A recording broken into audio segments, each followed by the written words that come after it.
음,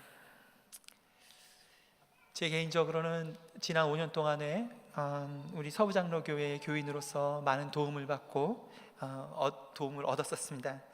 근데 4년 전부터 시작한 신학 공부 때문에 일과 신학을 병행하느라고 사실 성도로서는 교회 활동에 많이 참석하지 못해서 늘 죄송한 마음이 있습니다.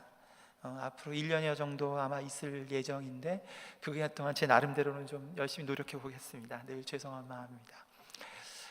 오늘 본문 말씀을 나누기 전에 제가 노래를 하나 좀 여러분에게 드리려고 합니다. 이 노래는 그 유재하라고 하는 30대 초반의 젊은 천재 음악가가 죽기 전에 만들었던 유일한 앨범에 나온 노래입니다. 30대는 20대 때의 방황을 끝내고 미래를 결정하는, 어느 길로 가야 될지를 결정하는 시기입니다. 과연 내가 뭘 하는 것이 바른 것일까? 어떤 것이 인생의 의미가 있을까? 그런 감성이 이 안에 묻어 있는데, 이 질문은 사실은 나이에 관계없이 모든 인간의 실존에 닿아 있는 그런 질문입니다. 한번 제가 노래를 부를 텐데 제 노래에 집중하지 마시고 가사를 한번 생각해 보세요. 가사를 넘겨주세요. 일부러 가사를 띄웠습니다. 보일 듯 말 듯 가물거리는 안개 속에 쌓인 길, 잡힐 듯 말 듯 멀어져가는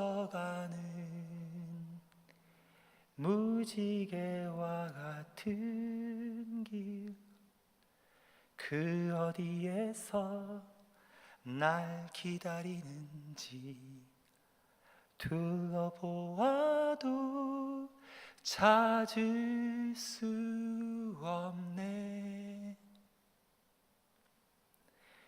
여러분들이 갖고 계셨던 이런 질문들 생각나십니까? 저는 코스타나 청년들 집회에 가서 상담들 학생들 할 때요, 20대의 학생들이 거의 어김없이 공통적으로 물어보는 질문이 있습니다. 그것은 선교사님, 도대체 내 인생을 향한 하나님의 뜻은 무엇입니까? 제가 무엇을 해야 합니까? 그런 질문을 던집니다. 최근에는 30대, 40대의 선교사들, 이제 막 결혼해서 애 낳고 그러는 선교사들을 멘토링을 합니다. 그 친구들이 갖는 질문도 굉장히 유사합니다. 제 개인적으로는 이제 곧 50을 바라보는데요, 제가 피곤한 날에 잠자리에 들기 전에 어김없이 제 처한테 묻는 질문이 있습니다. 여보, 나 잘 살고 있는 거야? 그러면 제 처는 그 질문에 익숙해서 거의 영혼 없이 대답합니다. 잘 살고 있어. 일단 자 라고 얘기를 합니다. 저는 부모님 80대를 바라보는 양가의 부모님들을 모시고 있는데요, 그분들도 그 나이에 그 질문들을 하십니다. 과연 내가 인생을 잘 살았을까? 못 살았을까? 어떤 분은 굉장히 그 일로 슬퍼하시고 인생을 돌아봅니다. 도대체 우리들의 삶의 의미, 우리들의 삶의 충족감은 도대체 어디로부터 오는 것일까요? 어쩌면 이 질문은 하나님께서 우리 안에 의미를 찾는 존재로, 또 의미를 사는 존재로 만드셨기에 우리 안에 피할 수 없는 우리 내면의 깊은 실존적 질문일지 모릅니다. 그 어디에서 그것이 날 기다리는지 둘러보아도 찾을 수 없다 라는 질문이요. 다음으로 넘겨주세요. 오늘 본문을 묵상하기 시작한 것은 부활절을 앞두고 아침마다 성경을 묵상할 때였습니다. 요한복음 17장을 묵상하기 시작했습니다. 요한복음 14장부터 16장까지의 설교는 예수님의 설교를 적은 것입니다. 그런 본문이 사복음서에 그렇게 많지는 않습니다. 이와 비견할 만한 것이 마태복음 5장부터 7장에 해당되는 산상수훈입니다. 예수님의 설교를 기억해서 적어 놓은 것입니다. 어떤 성경에는 빨간 글자로 이 세 장이 가득 차 있습니다. 예수님의 말씀으로. 마태복음 5장에서 7장이 산상수훈으로 하나님 나라의 삶과 도덕유를 가르치고, 그리고 그 중심에 주 기도문이 있다면, 요한복음 14장부터 17장은 하나님 나라의 신비가 실제로 어떻게 가능해지는가를 설명해 주고 있고, 그 중심에 오늘의 본문 17장 6월절의 기도가 있습니다. 이 17장 전체는 아마도 초대교회가 공동으로 부활절을 맞이할 때마다 읽었던 기도문으로 추정합니다. 또한 유대인들이 유월절마다 사람들과 유월절 떡을 뗄 때마다 유월절 음식을 먹을 때에 제일 연장자가 기도하던 그런 기도문의 관습을 따른 것입니다. 예수님은 자신의 생을 마무리하는 것을 이 유월절 기도와 함께하고, 그리고 실제로 이 기도 후에 자신을 유월절 양으로 희생함으로써 세상의 죄를 대속하게 됩니다. 이 본문을 읽으면서 제 눈에 들어온 것은 17장 4절이었습니다. 거기에 예수님이 이렇게 기도합니다. 나는 아버지께서 내게 하라고 맡기신 일을 완성하여 땅에서 아버지께 영광을 돌렸습니다. 제가 이 구절을 읽는데요, 눈에 확 들어오더라고요. 왜냐하면 예수님은 하나님이시기도 했지만 참 인간이기도 하셨습니다. 30대 중반의 젊은이, 죽음을 앞둔 그 젊은이, 이제 곧 자신이 죽을 것을 알고 있는데요, 도대체 어떻게 저런 고백이 나온 것일까? 나에게 내 인생에 준 사명을 나는 알고 있었고, 그리고 그 사명을 다했다. 도대체 그 자신감과 그 충족감, sense of fulfillment, 인생을 성취했다라는 성취감, 도대체 어디로부터 비롯되는 것일까? 라는 질문을 갖고 본문을 다시 보게 되었습니다. 저는 지금 이 한국 문화는 한국 전쟁 1세대의 문화라고 생각합니다. 조선 말의 어려운 시기를 지나고 일제의 36년이라는 긴 통치 후에 일어난 한국 전쟁은 많은 젊은이들을 죽였고, 그리고 한국의 모든 그 인프라스트럭처를 파괴함으로써 그 세대를 살아낸 지금의 70대, 80대들은 사실상 살기 위해서, 생존을 위해서 전 힘을 다해서 애를 썼던 분입니다. 그들의 화두는 사는 것이었습니다. 또 그 어르신들의, 우리 아버님 세대들의 그런 노력과 성실함 때문에 지금의 후대들이 그 복을 누리고 있는 것입니다. 그러나 그 세대가 남겨진 어두운 그늘도 있습니다. 그것은 모든 것이 무엇인가를 가지고 확보해야지만, 인생의 안정감을 가질 수 있어야만 모든 것을 이뤘다, 인생을 참으로 살았다라고 하는 유산입니다. 그것은 우리에게 넘어오고 우리 아이들에게까지 넘어가서 서로 경쟁하고 무엇을 갖고 서로 비교하는 문화가, 제가 많은 외국 사람들과 함께 일하지만 한국 사람들처럼 강한 사람들은 없는 것 같습니다. 저는 얼마 전에 80을 맞이하면서 돌아가시기를 앞둔 두 사람을 관찰한 적이 있었습니다. 한 분은 많은 것을 재정적으로 이루신 분입니다. 그분은 자주 이런 말씀을 하십니다. 다른 노인들이 갖지 못한 재정적 안정감을 갖고 있는 것이 얼마나 기쁜 일인가, 그렇게 얘기를 합니다. 또 한 분은 50대 초반에 직장을 잃고 80이 되도록 한 번도 제대로 된 직장을 갖지 못해서 계속 어려움 가운데 살아오신 분입니다. 그리고 그분의 인생 가운데는 도대체 내 인생 가운데 이룬 게 무엇인가 하는 그런 말할 수 없는 슬픔이 가득 차 있는 모습을 봅니다. 두 사람은 갖고 있는 것에서는 다르지만 사실은 공통점이 있습니다. 그것은 인생의 성취감과 인생의 의미를 무엇을 갖고 있는가, 그리고 다른 사람보다 무엇을 갖고 있고 안 갖고 있는가에서 찾고 있는 모습입니다. 그러나 오늘의 본문에 나타난 예수님은 그것에서 자신의 인생의 의미를 찾지 않고 인생의 성취감을 찾지 않는 모습을 볼 수가 있습니다. 예수님이 성취한 것이 무엇입니까? 세상적으로도 예수님은 아무것도 가지신 것이 없으셨습니다. 뿐만 아니라 그분이 돌아가실 때에 종교적으로도 이룬 것이 없었습니다. 그의 제자들 중, 그날 유월절 식사를 같이 했던 그의 제자 중에 하나는 예수님을 팔았고, 그리고 그 유월절 식사 후에 모든 제자들은 예수님을 도망갔습니다. 실제로 눈에 보이는 가시적인 성취와 가진 것은 아무도 없었습니다. 그러나 예수님은 그 가운데도 기도할 때에 나는 아버지께서 내게 하라고 맡기신 일을 완성하여 땅에서 아버지께 영광을 돌렸습니다 하는 인생의 성취감을 누리고 있는 모습을 볼 수가 있습니다. 참 인생의 의미는 하나님이 우리를 이 땅에 보내신, 나를 보내신, 특별히 나에게 보내셔서 그 특정 상황에 보내신 그 소명을 발견할 때에만 인생의 의미를 알 수 있고, 그리고 그것을 향해서 자기가 어느 지점에 서 있는지를 알 수 있게 되는 것입니다. 저는 여러분에게 질문을 던지고 싶습니다. 하나님께서 여러분의 모습대로 여러분의 상황 가운데 보내신 하나님의 소명을 알고 계십니까? 그리고 그 소명 가운데에 당신은 어느 지점에 서 있습니까? 넘겨주십시오.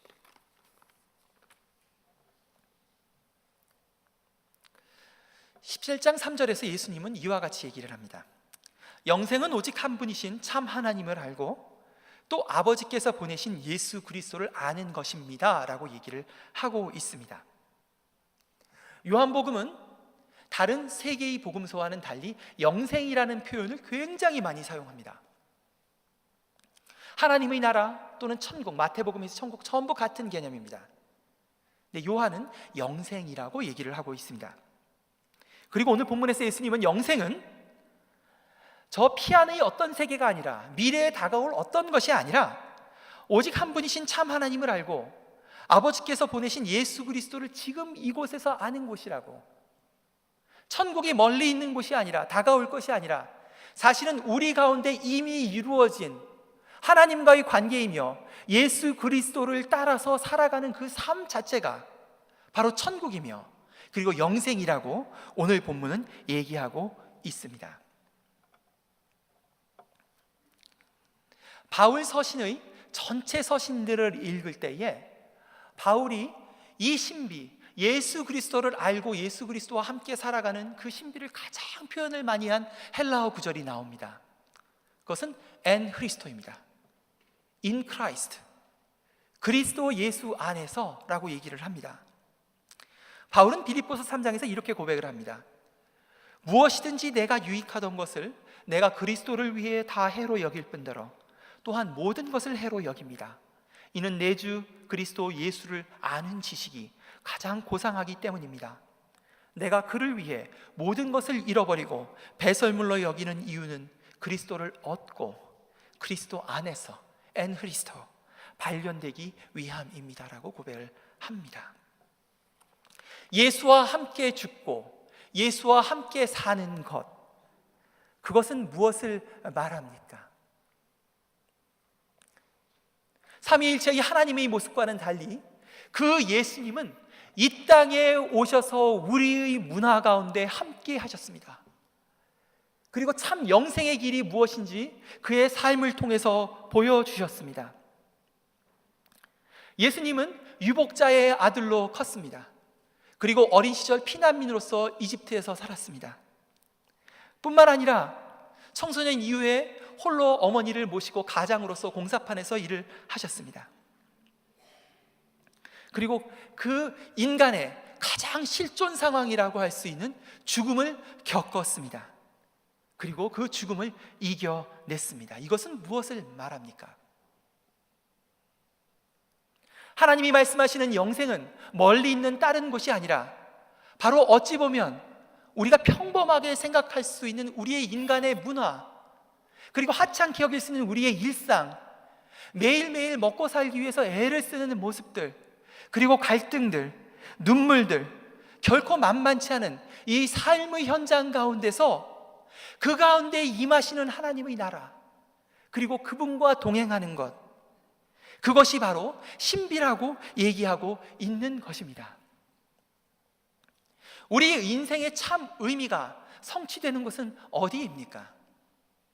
그것은 멀리 따로 있는 사명이나 멀리 따로 있는 피안의 세계가 아니라 매일 삶의 치열한 현장과 우리 삶의 아픔과 그리고 죽음과 이별이라고 하는 깊은 실존 가운데, 그 가운데 만나시는 예수님, 그 신비를 경험하는 것, 그와 함께 살아가는 것, 그것이 우리 인생의 참된 목적이라고 할 수 있습니다.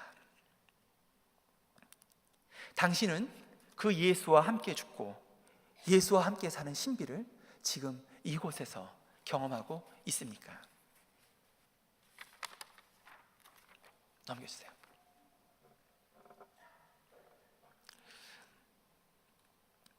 오늘 본문에서는 예수님이 이런 기도를 하시는 모습을 볼 수가 있습니다. 나는 이 사람들을 위하여 간구합니다. 세상을 위하여 간구하는 것이 아니라 아버지께서 내게 맡기신 이 사람들을 위하여 간구합니다 라고 고백하고 있습니다. 선교가 무엇입니까? 선교는 타락하고 파괴된 이 땅을, 이 세상을 회복시키시려는 하나님의 일입니다. 그 하나님께서 이 땅을 회복시키시기 위해서 그의 아들 예수님을 보내셨습니다. 그리고 그의 아들 예수님은 부활하셔서 성령님을 우리에게 보내셨습니다. 그리고 그 성령께서 우리를 이 땅 가운데 보내신 것입니다. 오늘 본문을 읽어볼 때 예수님께서 내가 세상을 위하여 간구하는 것이 아니라 내게 맡겨진 사람들을 위해서 간구한다 라고 얘기하고 있습니다.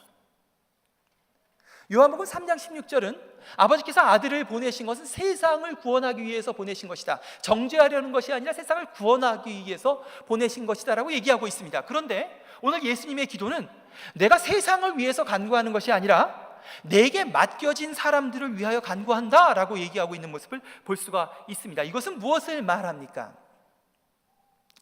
예수님의 눈이 세상 전체를 향하여 있지만 예수님의 실제 헌신은 예수님에게 이미 주어진 작은 사람들을 통해서 이루어진다는 것을 보여주고 있는 것입니다. 실제로 예수님께서 시돈에서 수로보니게 여인에게 요청을 받았을 때 예수님께서 나는 이방인에게 보냄을 받은 것이 아니라 이스라엘의 어린 양들에게 보냄을 받았다라고 얘기하고 있는 모습을 볼 수가 있습니다. 이것은 무엇을 말합니까?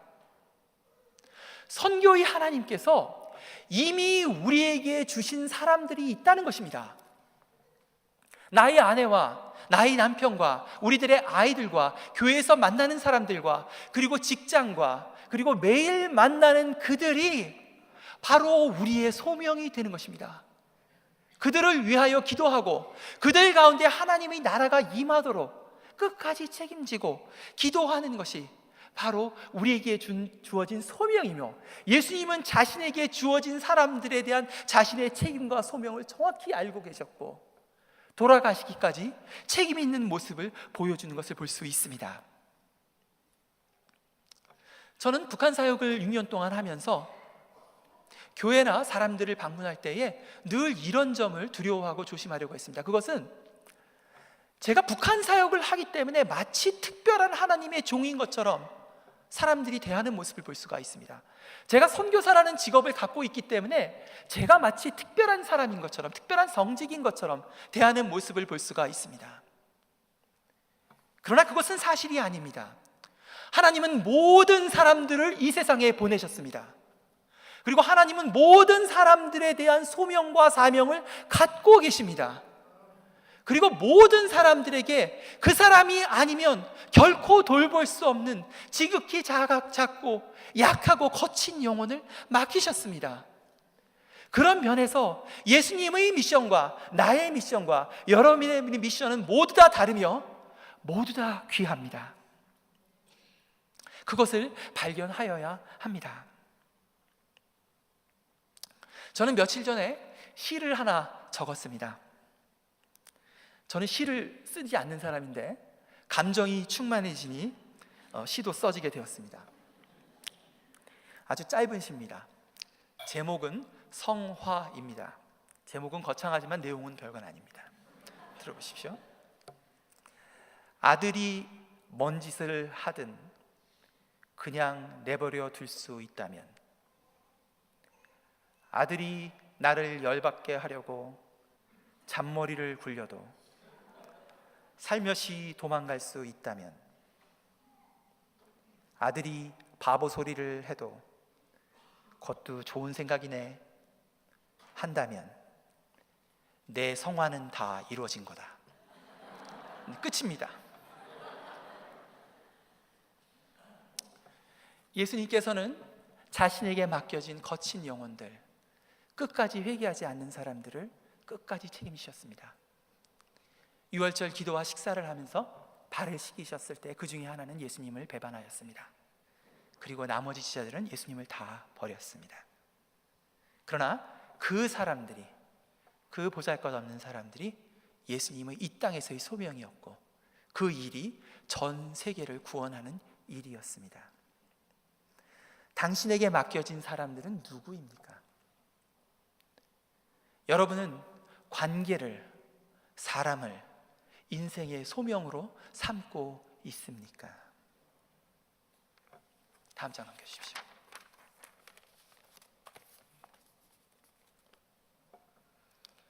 예수님이 기도의 마무리에 예수님이 이렇게 얘기를 합니다. 나는 이 사람들을 위해서만 비는 것이 아니고 이 사람들의 말을 듣고 나를 믿는 사람들을 위해서도 빕니다. 기도합니다. 이렇게 기도합니다. 예수님은 지금 이 작은 사람들에게 최선을 다해서 섬기고 사랑하고 그들 가운데 하나님의 나라를 얘기하지만 사실은 그 소망 없는 사람들이 변화될 것을 믿을 뿐만 아니라 그 사람들을 통해서 다음 세대가 나올 것을 소망하고 있는 모습을 볼 수가 있습니다. 도대체 이 소망은 어디로부터 오는 것일까요? 이 믿음은 어디로부터 오는 것일까요? 자기의 생명을 줘서 이것이 마침내는 승리할 것이라고 생각하는 이 소망은 도대체 어디에 근거한 것일까요? 이것은 말할 수 없는 신비라고 할 수가 있습니다. 먼저 이 신비는 내 때만 아니라 다음 때를 바라볼 줄 압니다. 우리의 소명은 우리에게 당장 맡겨진 사람들에게만 머물러 있지 않고 우리들의 다음 세대들을 바라보게 됩니다. 저는 특별히 토론토 땅에 있는 우리 한국 디아스포라, 한국 교포 교회들은 특별한 사명을 갖고 있다고 생각합니다. 전 세계의 선교의 흐름이 대도시를 중심으로 한 다문화 다민족의 시대로 흘러가고 있고 그 가운데서 매일의 일상 가운데 복음을 증거로 살아내는 사람들이 필요합니다. 우리는 바로 그런 가장 다원화된 토론토라고 하는 도시 가운데 살고 있습니다. 그리고 그 시대의 주역이 누가 될까요? 예수님 다음에 주역이 베드로였고 베드로 다음에 주역이 바울이었던 것처럼 다가올 선교 시대의 주역은 바로 우리들의 자녀들입니다. 우리들의 자녀는 미래 선교의 방향이고 미래 선교의 이정표입니다.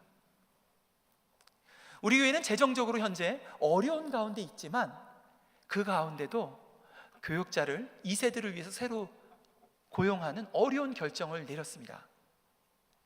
그 의지 가운데 무엇이 숨겨져 있습니까? 그것은 우리들의 다음 세대들을 하나님의 나라를 증거하고 살아내는 아이들로, 그리고 하나님의 말씀에 순종하는 아이들로, 그리고 열방과 이 땅에서 복음을 전하는 아이들로 세우고자 하는 의지가 담겨져 있는 것입니다. 제가 기도하는 것은 우리 디아스포라 캐나다 교회의 1세들이 가질 수 있는 비전 가운데에 이보다 더 큰 비전이 어디에 있겠습니까? 저는 우리들이 모여서 함께 기도할 때, 대화할 때에 우리들의 아이들을 세우고 우리들의 아이들이 변화되길 간구하며 그 아이들이 그 아이들에게 주신 하나님의 소명을 그 아이들의 방법대로 펼쳐낼 수 있도록 우리들의 어깨에 세우는 일을 하는 것이 바로 우리들이 소망이요 소명의 내용이 된다라고 확신합니다. 또한 이것은 예수님께서 미래를 꿈꾸셨던 성령의 신비로만 가능한 일입니다. 우리가 실제로 일어나는 일들, 우리에게 맡겨진 사람들의 그 모습들을 볼 때에, 매일매일 생활 속에서 볼 때에 어쩌면 전혀 소망이 없어 보일지 모릅니다. 어떻게 변화가 있을 수 있을까? 어떻게 변화가 있을 수 있을까? 그리고 그 질문의 끝으로 간다면 그것은 결국 나의 변화와 연관되어 있는 모습을 볼 수가 있습니다. 나의 가장 어두운 순간 가운데, 나의 가장 어두운 모습 가운데 과연 내가 변화될 수 있을까? 정말 내가 새로운 사람으로 소명을 따라, 육체를 따라 사는 사람이 아니라 소명을 따라 사는 사람이 될 수 있을까? 라고 물어볼 수 있을지 모릅니다. 그러나 그 눈에 보이는 현실과 달리 성령께서 우리에게 임하실 때에 우리 안에 소명은 새로워집니다. 그리고 우리들 가운데 소망은 새로워집니다. 그래서 더 이상 세상 사람들이 사는 것처럼 눈에 보이는 것을 잡기 위해서 살지 않을 수 있습니다. 예수님께서는 나는 길이요 진리요 생명이라고 말씀하셨습니다. 길, 나는 길이요. 예수님이 살았던 그 방식, the way. 이 말은 초대교회 가운데 예수 믿는 사람들을 부르던 말이었습니다. 헬라어로 헤이호도스라는 말입니다. 그 길, 어떤 길입니까? 그것은 눈에 보이는 현실과는 달리 사람과 관계를 소명으로 삼는 삶, 그리고 눈에 당장 보이는 것을 넘어서서 나의 변화와 사람들의 변화를 믿고 내 인생을 드리고 하나님의 말씀에 순종하는 그 삶을 말합니다. 바로 그 길, 가리워진 길, 그러나 신비 가운데 우리에게 보여진 그 길이 바로 우리를 크리스찬으로 살게 합니다. 그리고 우리를 이 땅 가운데 참된 공동체, 사명을 중심으로 한 공동체로 거듭나게 할 것입니다. 함께 기도합시다.